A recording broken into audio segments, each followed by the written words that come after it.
berita menggembirakan tentunya buat kita para penggemar sepak bola timnas. Adrian Wibowo, ini anak muda 19 tahun, akhirnya bisa bermain melawan Lebanon di FIFA Matchday terakhir pada tanggal 8 atau malam ini di Stadion Gelora Bung Tomo, Surabaya.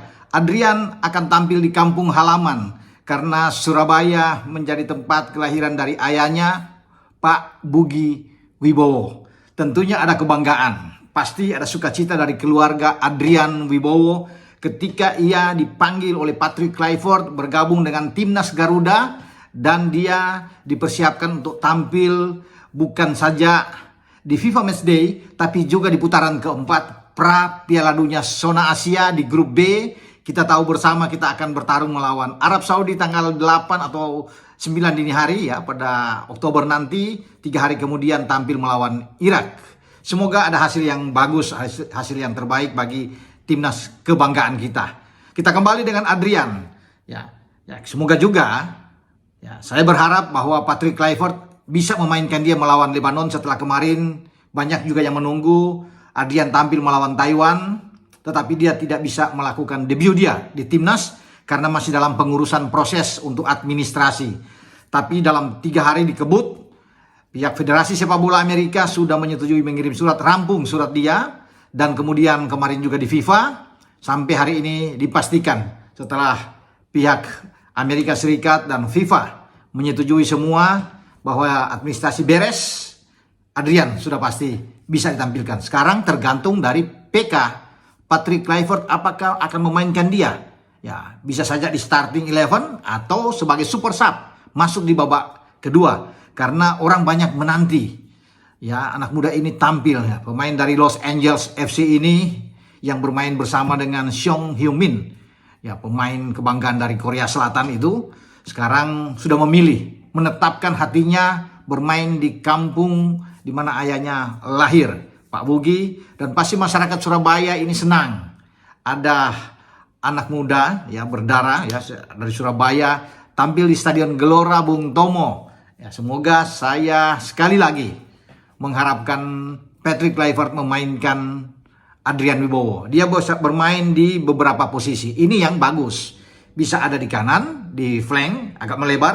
Bisa juga dia mainkan di kiri. Ya, tergantung bagaimana Patrick Kluivert bisa memanfaatkan dia. Sebagai attacking midfielder juga berdiri sebagai pemain nomor 10, dia juga bisa bermain ya di belakang striker. Ya, ini anak oke, serba bisa. Makanya kita akan menantikan bagaimana Adrian Wibowo tampil menghadapi Lebanon. Pertandingan yang penting karena Lebanon ini adalah karakter tipikal sama seperti tim-tim seperti Arab Saudi yang akan menjadi lawan kita, Irak. Makanya ini yang sesungguhnya pertandingan yang dinantikan. Kalau melawan Taiwan itu kan hanya sebagai batu loncatan aja untuk pemanasan buat kita. Jadi tidak mengherankan kita akan menang ya, dan sudah menang melawan mereka dengan 6-0, tapi lawan Lebanon. Ini pertandingan yang saya bilang agak sulit buat kita karena secara peringkat berimbang, bahkan mereka di atas kita. Dan mereka pasti akan bermain dengan baik. Mereka hanya kalah dari Oman dengan 1-0, tapi mereka mampu mengalahkan Qatar dengan 1-0 juga. Dan dalam 5 pertandingan terakhir cuma 1 kali kalah mereka. Yang mencatat 3 kemenangan buat mereka, dan ini bagus, punya lini belakang yang solid Lebanon, dan ini yang kita akan tunggu. Mereka menghajar di kualifikasi Brunei Darussalam tuh dengan 5 gol. Ya, dalam pertandingan persahabatan juga dengan Timur Leste mereka hajar dengan banyak gol. Jadi kita akan tunggu apakah gawang Lebanon akan jebol, karena kita pasti akan punya Ramadan Sananta, punya Mauro Silstra, Ragnar Oratmangun di sana, ada Emiliano Yonathans ditambah dengan Adrian Wibowo. Ini oke lah ya, karena pemain-pemain lain juga punya dengan tipikal gaya menyerang yang bagus. Beckham Putra, Egy, apalagi kakak Ricky Kambuaya juga ada di sana. Marcelino juga masih bisa menjadi opsi lain dimainkan. Tapi tetap orang akan menunggu kehadiran Adrian Wibowo ini. Dan semoga Adrian bisa memanfaatkan kepercayaan yang diberikan oleh pelatih jika ia ditampilkan untuk bermain melawan Lebanon. Oke, dengan saya Bung Ropan.